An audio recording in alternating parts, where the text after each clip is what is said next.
नमस्कार दोस्तों। नरेंद्र मोदी ने कहा कि अब दिल्ली में गवर्नेंस मजबूत होगा।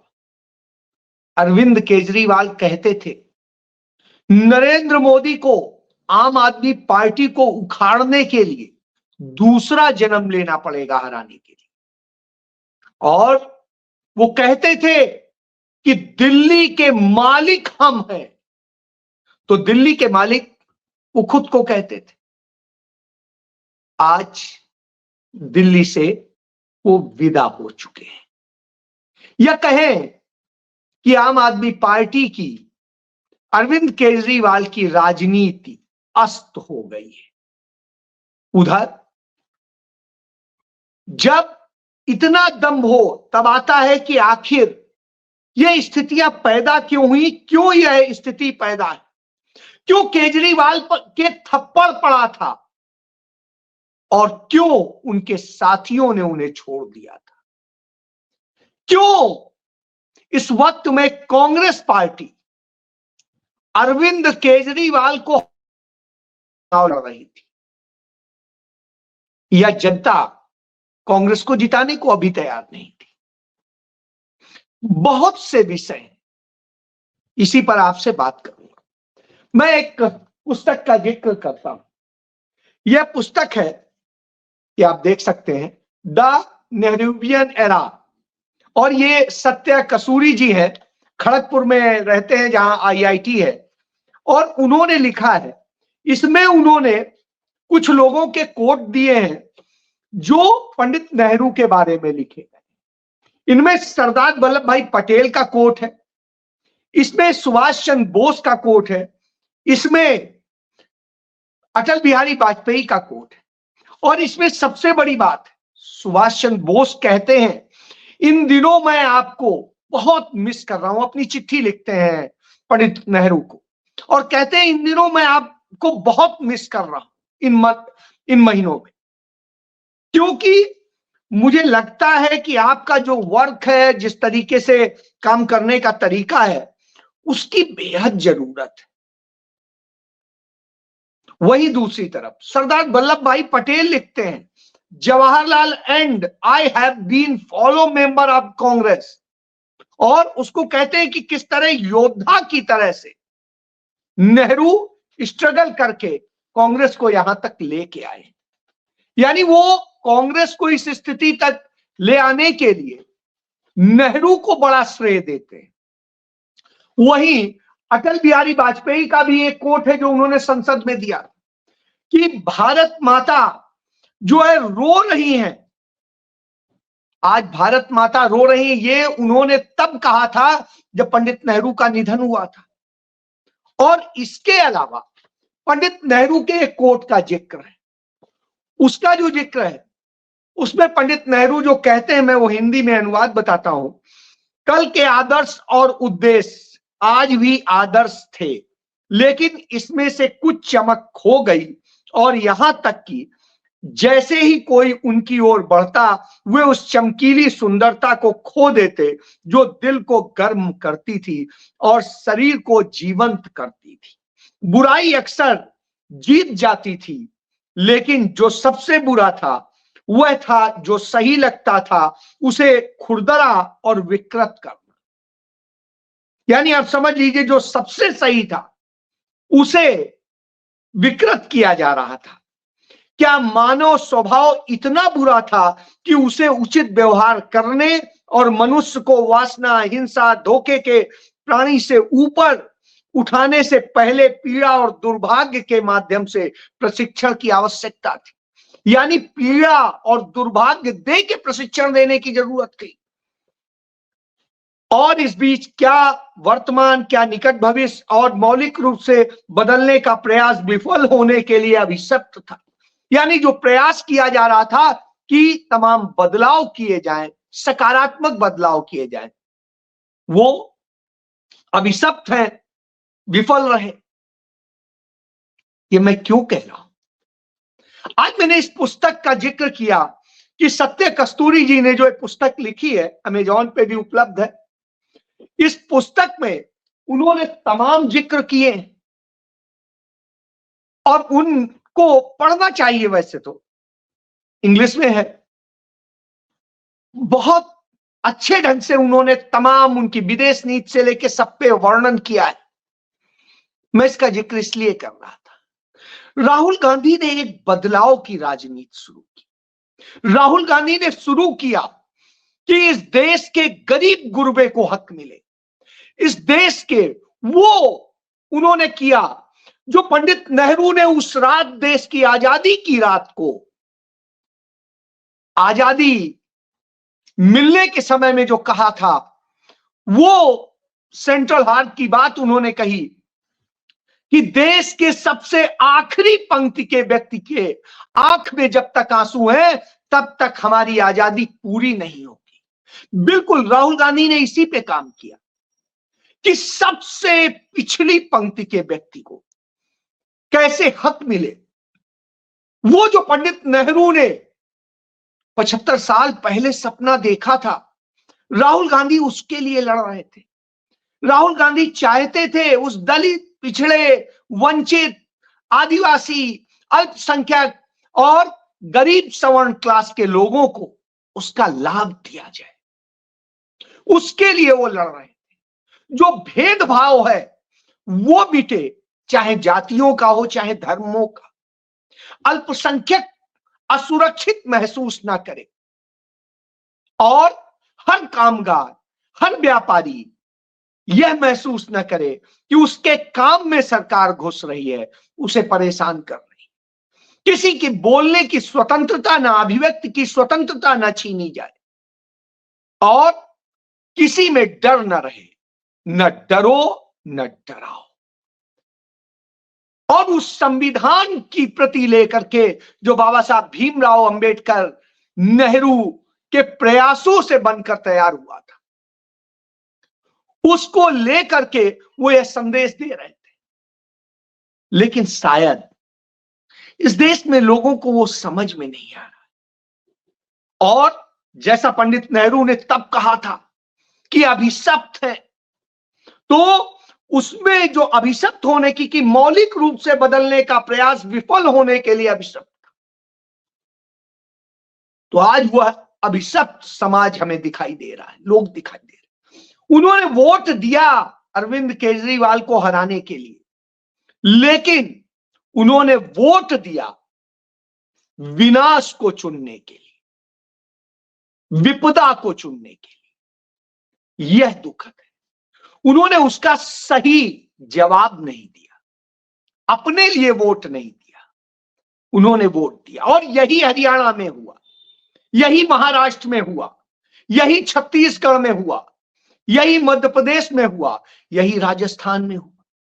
छत्तीसगढ़ में चुन चुन के उन आदिवासियों को नक्सली बता के मारा जा रहा है जो अडानी के धंधे में बाधक बन रहे हैं, उनके खनन में बाधक बन रहे हैं और प्राकृतिक लूट में उनके बाधक बन रहे हैं। मध्य प्रदेश में आदिवासी हो या दलित हो या पिछड़े हो, लगातार मारे जा रहे हैं। लगातार जिस तरह की घटनाएं हो रही हैं वो चिंताजनक है, चिंताजनक है।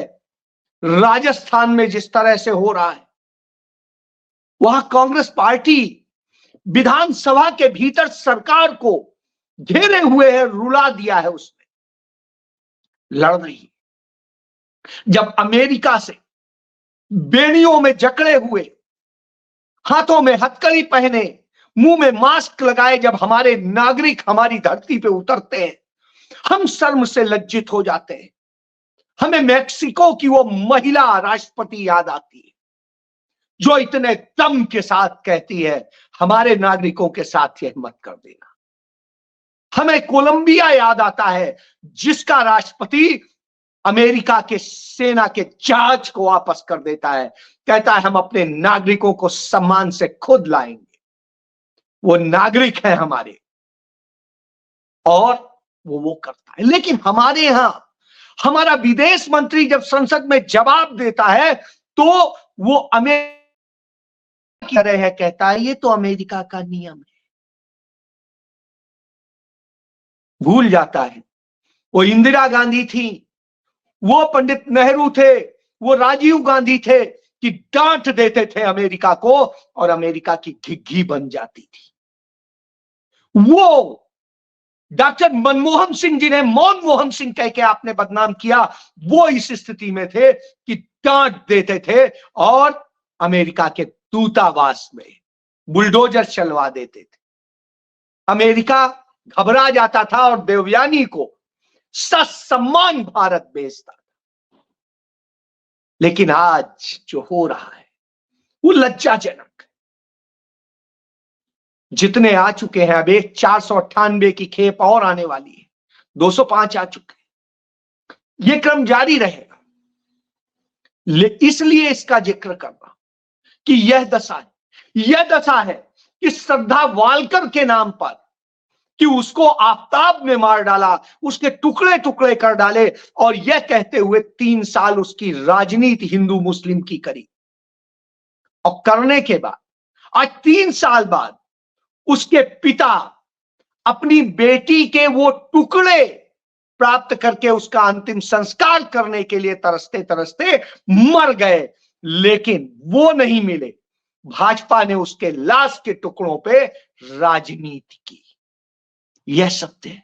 यह सत्य है कि जो कलकत्ता का मेडिकल कॉलेज, आरजी कर मेडिकल कॉलेज, उसमें जिस तरीके से एक ट्रेनी डॉक्टर के साथ में रेप होता है, मर्डर होता है, जो भी होता है, उस केस को कैसे पेश किया गया था, क्या क्या ड्रामे किए गए, सीबीआई को जांच दी गई, सब कुछ होने के बाद ढाक के 3 पात आज उसका परिवार रो रहा है कि हमने भरोसा किया इंसाफ के लिए, यहां इंसाफ तो मिला नहीं, उल्टा सीबीआई ने और गुड़गोबर कर दिया।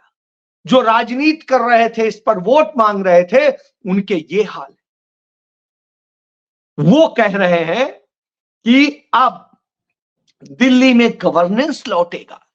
जो गुजरात में इतने साल काम किए, और गुजरात में क्या गवर्नेंस है यह बताइए। वहां के सबसे ज्यादा बच्चे अवैध तौर पर अमेरिका और दूसरे देशों में गए, फिर क्यों जा रहे हैं? यहां आप कहते हैं सबसे ज्यादा वहीं से गए। उसके बाद वहां रोजगार और दूसरी तमाम चीजों के संकट है। कौन बात कर रहा है? हमारे देश का मीडिया निकम्मा और भ्रष्ट है, लालची है, और उस लालच में, चोरी में, वो सच को पर्दा डालता है, दिखाता नहीं, बताता नहीं। लेकिन जहां से थोड़ी बहुत खबरें आती हैं, उससे पता चलता है। न्यूयॉर्क टाइम्स ने किस तरह भारत की बेइज्जती की है, कि जो बात राहुल गांधी ने कही, प्रियंका गांधी ने कही, पूरी कांग्रेस पार्टी ने कही, और कांग्रेस पार्टी ने पूरे भारतवर्ष में हर राज्य में इस घटना का विरोध किया है, किसी और पार्टी ने नहीं किया। कांग्रेस पार्टी ने पूरे देश में हर राज्य में अमेरिका की इस नापाक हरकत का विरोध किया और भारत की मिमियाती हुई आवाज का विरोध किया। इसलिए किया, तब राहुल गांधी के खिलाफ उड़ीसा में एक और देशद्रोह का केस रजिस्टर कर लिया जाता है, एफआईआर दर्ज कर ली जाती है। राहुल गांधी हाजिर हो, यही आवाज लगवानी है, लगवाते रहिए। वो जैसा नेहरू ने कहा था, वो लड़ रहा है उस बात के लिए, भले आप कुछ मत दीजिए। अब नरेंद्र मोदी गवर्नेंस कहते हैं, तो गुजरात के गवर्नेंस की बात मैंने कही। गुजरात में कैसे हल्की सी बारिश में डूबते मरते लोगों को हमने देखा, कैसे आपदा आते देखा, कैसे पुल टूटते देखा, कोरोना काल में हमने व्यवस्थाएं देखी, कैसे हमने बीजेपी शासित के राज्यों की गवर्नेंस देखी। मणिपुर में जहां पर इन्होंने कहा था स्वर्णिम, उसकी मिसाल, उसको हमने बर्बाद होते हुए देखा हमने। तो नरेंद्र मोदी का गवर्नेंस है क्या? इनकाउंटर, नफरत, सब कुछ।